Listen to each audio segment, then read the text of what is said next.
যারা বাংলাদেশকে বিপন্ন করবার জন্য তাই তারা করছেন।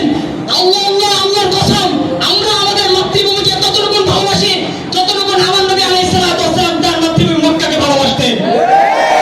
অতএব পরিষ্কার স্পষ্ট পেলাম, বাজারের পর থেকে বললো যাবে বুকের উপর বুলেট লাগা আসবে, জীবন হুমকির মুখে পড়বে, তারপরও বাংলাদেশের এক ইঞ্চি মাটি কাউকে কেড়ে নিতে দেওয়া যাবে না।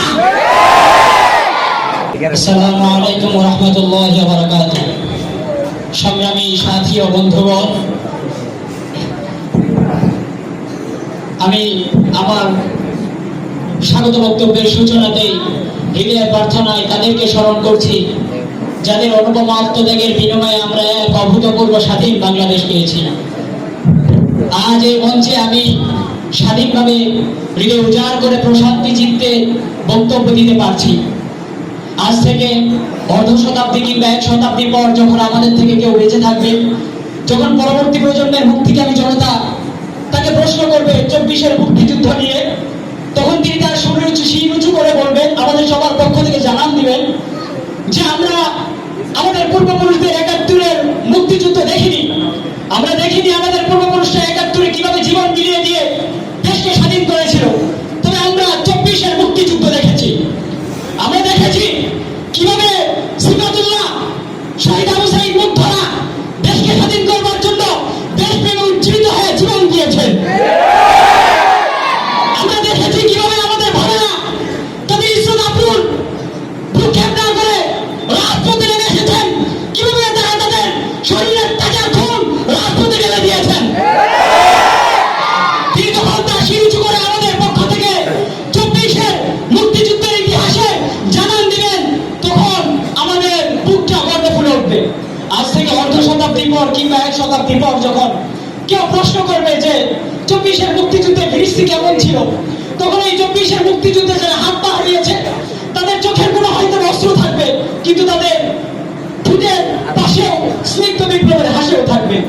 এই জন্য সংগ্রামী সাথী ও বন্ধুগণ, আমি স্বাধীন বাংলাদেশের স্বাধীন নাগরিকদেরকে বলবো, আগামী বাংলাদেশের, আগামী স্বাধীন বাংলাদেশের প্রতিটি জনপদে, প্রতিটি পল্লীতে এমন ঐক্য, এমন জাগরণ, এমন আন্দোলন করে তুলতে হবে যেন আগামী এক শতাব্দী নয়, আগামী 17 শতাব্দীতেও বাংলাদেশের ক্ষমতার মস্তদে কোন স্বৈরাচারী, কোন ফড়ে, কোন বিদেশের পাঁচজনের চালুকার দলাল আমাদের দেশের ক্ষমতার মস্তদে বসতে না পারে।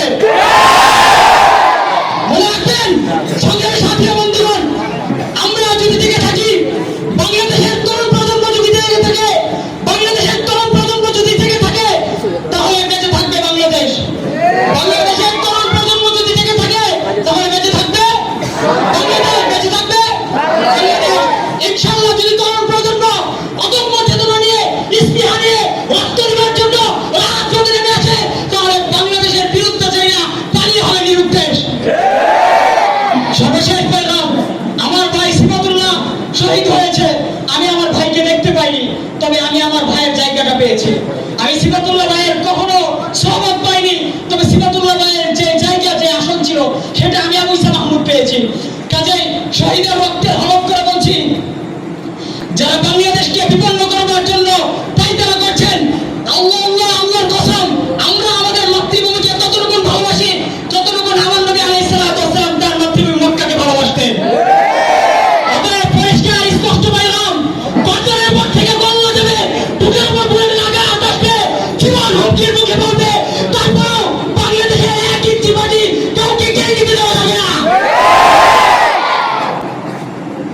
সংগ্রামী সাথী ও বন্ধুগণ, আমি সর্বশেষ সিফাতুল্লাহ ভাইয়ের কথা বলে শেষ করছি। আমি সর্বশেষ সিফাতুল্লাহ ভাই এবং শহীদ মুগ্ধ, শহীদ আবু সাঈদ যারা শহীদ হয়েছে, তাদের স্মরণে আমরা বলছি যে ইনশাআল্লাহ তারা যে স্বাধীন দেশ আমাদেরকে দিয়ে গিয়েছেন, আমরা আগামী দিনে এই স্বাধীন দেশের স্বাধীনতা সমুন্নত রাখবো ইনশাআল্লাহ। আসসালামু আলাইকুম ওয়া রাহমাতুল্লাহি ওয়া বারাকাতুহু।